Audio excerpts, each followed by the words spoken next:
सूरज एक college student था जिसने बेड कम होने के कारण शहर के एक सुनसान कोने में बने पुराने अपार्टमेंट के तीसरी मंजिल पर एक कमरा लिया था। अपार्टमेंट काफ़ी पुराना था, उसकी दीवारें उखड़ रही थी और सीढ़ियों पर हमेशा सन्नाटा रहता था। मकान मालिक एक अजीब बुढ़ा व्यक्ति था। उसने सूरज को चाबी देते हुए बहुत ही गंभीर आवाज़ में एक चेतावनी दी थी। बेटा, किराया कम है क्योंकि लोग यहाँ टिकते नहीं। बस एक बात गार्ड बांध लो, रात को 12 बजे के बाद इस कमरे की खिड़की कभी मत खोलना, चाहे जो हो जाए। सूरज ने उस वक्त हंसकर बात टाल दी। उसने सोचा कि बूढ़ा आदमी अंधविश्वासी है और उसे डराने की कोशिश कर रहा है। शुरुआत के 2 दिन बहुत सामान्य बीते। सूरज दिन भर कॉलेज में रहता और रात को आकर सो जाता, लेकिन तीसरे दिन कहानी बदल गई। उस रात सूरज अपनी क्लास के असाइनमेंट की पूरी तैयारी कर रहा था। तभी उसकी नज़र टेबल पर रखे पानी के गिलास में पड़ी। पानी में हल्की सी कंपन हो रही थी, मानो कमरे के आसपास कोई भारी कदम चल रहा हो। सूरज ने घड़ी देखी, रात के 12:15 बजे थे। अचानक कमरे का तापमान गिरने लगा। हवा इतनी ठंडी हो गई कि सूरज के मुंह से भाप निकलने लगी। तभी कमरे की एकमात्र खिड़की पर किसी के नाखून के रगड़ने की आवाज़ आई। सूरज का हाथ रुक गया।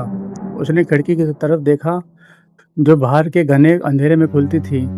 उसने खुद को समझाया, कोई बिल्ली होगी या पेड़ की टहनी हवा से टकरा रही होगी। वह उठा, उसने कंबल ओढ़ा और सोने की कोशिश की, लेकिन आवाज़ बंद नहीं हुई। अब और तेज हो गई थी, मानो कोई अपने नाखूनों से लकड़ी को फाड़ रहा हो। तभी सूरज गुस्से से उठा। मकान मालिक की चेतावनी उसके दिमाग के किसी कोने में गूंजी, लेकिन उसने उसे बकवास समझकर नज़रअंदाज कर दिया।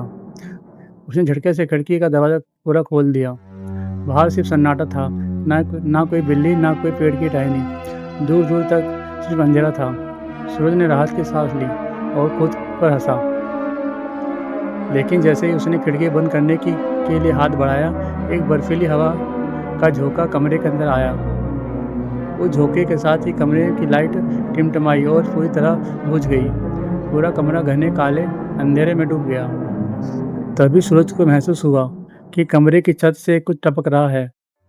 एक बूंद उसके गाल पर गिरी। उसने हाथ से छुआ और सूंघा। उसमें से लोहे की जैसी अजीब गंध आ रही थी। उसने कांपते हाथों से अपने फ़ोन की फ्लैश लाइट ऑन की। रोशनी जैसे ही ऊपर छत पर पड़ी, सूरज के हलक से चीख निकल गई। छत पर एक औरत उल्टी चिपकी हुई थी। उसके घुटने और कोहनियाँ मुड़े हुए थे। उसके लंबे काले भीगे बाल नीचे लटक रहे थे। चेहरा पूरी तरह से सड़ चुका था और उसकी नीली सूजी हुई आंखें सीधे सूरज को देख रही थी। उसने अपना डरावना चौड़ा मुंह खोला और एक ऐसी हंसी हंसी जिससे सूरज के कान के पर्दे फट गए। सूरज घबराकर पीछे हटा और दरवाजे की तरफ भागा। उसने हैंडल को जोर से हिलाया, लेकिन दरवाज़ा ऐसे जाम हो चुका था मानो उसे बाहर से किसी ने वेल्डिंग कर दी गई हो। उसने खिड़की की तरफ देखा कि वहाँ से कूद जाए, लेकिन उसकी आंखें फटी की फटी रह गई। खिड़की की जगह अब सिर्फ एक ठोस दीवार थी। कमरा पूरी तरह से बंद हो चुका था। तभी उसके फ़ोन की फ्लैशलाइट 3 बार टिमटिमाई और हमेशा के लिए बंद हो गई। अंधेरे में उसे सिर्फ 2 जलती हुई लाल आंखें अपनी तरफ बढ़ती हुई दिखी और फिर एक भयानक चीख के साथ सन्नाटा छा गया। आपको लगता है ये कहानी यहीं पे ख़त्म हो गई, सूरज के जाने के बाद, लेकिन ऐसा नहीं है। कहानी तो अब शुरू हुई है।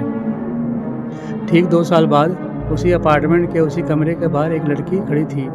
उसका नाम नेहा था। नेहा उसी कॉलेज की नई स्टूडेंट थी जहाँ सूरज पढ़ता था। वह बहुत ही व्यवहारिक और बहादुर लड़की थी जो भूत प्रेत जैसी बातों पर बिल्कुल भरोसा नहीं करती थी। मकान मालिक ने उसे भी वही कमरा दिया और वही पुरानी चेतावनी दोहराई, रात को 12 बजे के बाद खिड़की मत खोलना। नेहा ने मकान मालिक की बात पर सिर्फ सिर हिला दिया और कमरे के अंदर आ गई। कमरा साफ सुथरा था, लेकिन वहाँ एक अजीब सी सिलन और भारीपन था। दीवारों पर नया पेंट किया गया था, लेकिन कमरे का एक कोना अजीब तरह से गहरा हुआ था।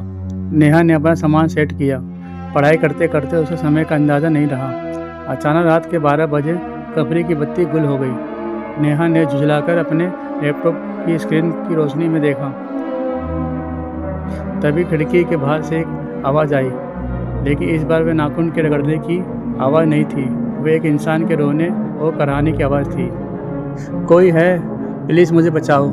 खिड़की के पार से एक लड़के की भैंस कमज़ोर और डरी हुई आवाज़ आ रही थी। नेहा चौंक गई। वे खिड़की के पास गई और कान लगाकर सुनने लगी।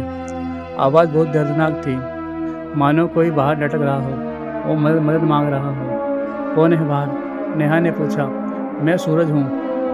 मैं यहाँ 2 साल से फंसा हुआ हूँ। प्लीज़ खिड़की खोलो, वो मुझे मार डालेगी।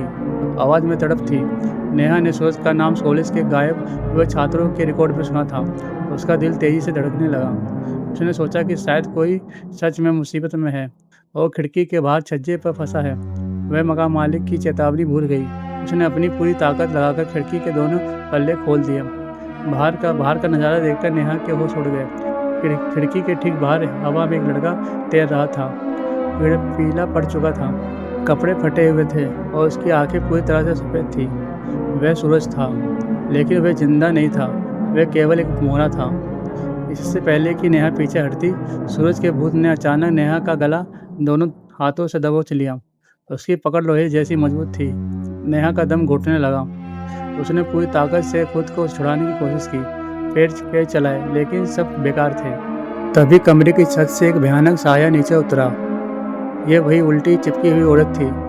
उसकी नीली आंखें भूख से चमक रही थी। वह रेंगते हुए नेहा के करीब पहुंची। अब नेहा 2 ताकतों के बीच फंस चुकी थी। सामने सफ़ेद आंखों वाला सूरज का साया उसका गला घोट रहा था और ऊपर से वह भयानक औरत उसके चेहरे के करीब आ रही थी। नेहा को समझ आ गया कि उसकी मौत निश्चित है।